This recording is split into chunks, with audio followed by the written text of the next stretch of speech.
today here's where I am, and the next time I snap my fingers, I'll be where I want to be. So it felt like she was just flicking in and out. Anyway, she said, here I am, just a finger snap away.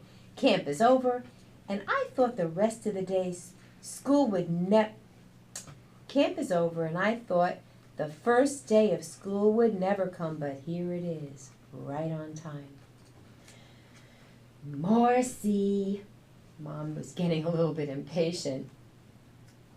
What did I say about getting to the bus? You have to eat your food. Come on, honey, you're talking about being on time, and I think you're going to be late.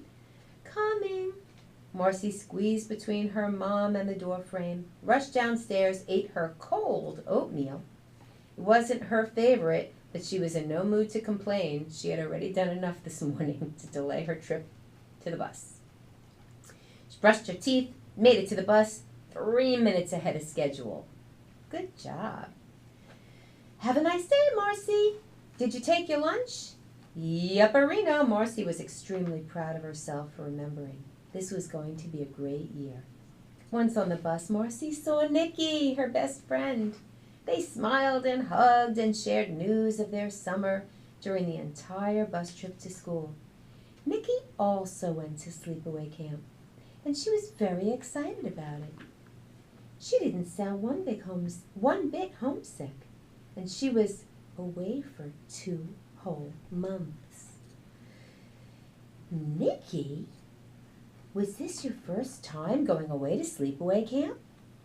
No, not at all. My first year I went only for 1 month, and that was different.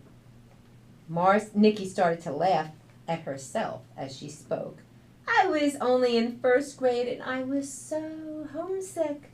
All I wanted to do was go home. Marcy was relieved.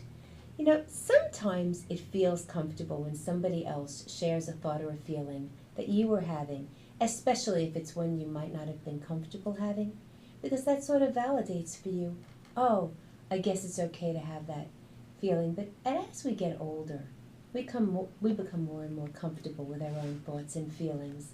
And so Marcy's getting older really fast. She's learning how to become comfortable with her thoughts and feelings.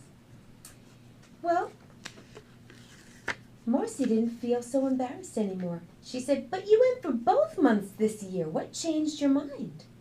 Well, said Nikki, I realized after I got back from camp, it really wasn't that bad at all.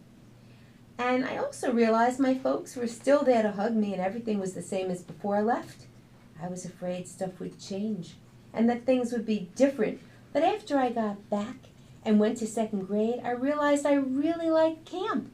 So, actually, Nikki had this experience a year before Marcy had it. Sometimes people have experiences when they're 7 years old, or 17 years old, or 70 years old for the first time. So it's not always how old we are when we have the experience, but the fact of how we handle it and the support groups that we can lean on, the support systems we have in place. And Nikki had support systems earlier, I guess, than Marcy did in this case. So Marcy said, well, I'm not going to go back to any camp next summer. It isn't my thing. Okay, that's fine, said Nikki. I was just comfortable this year because I had more confidence in myself and in my family. And you may change your mind by the time next summer rolls around. Or you may not. It doesn't matter. It's okay. It was a good experience, and here you are back at school and we're together. Just be sure you're comfortable with whatever you decide, because that's the main thing, said Nikki. Both girls smiled, told stories about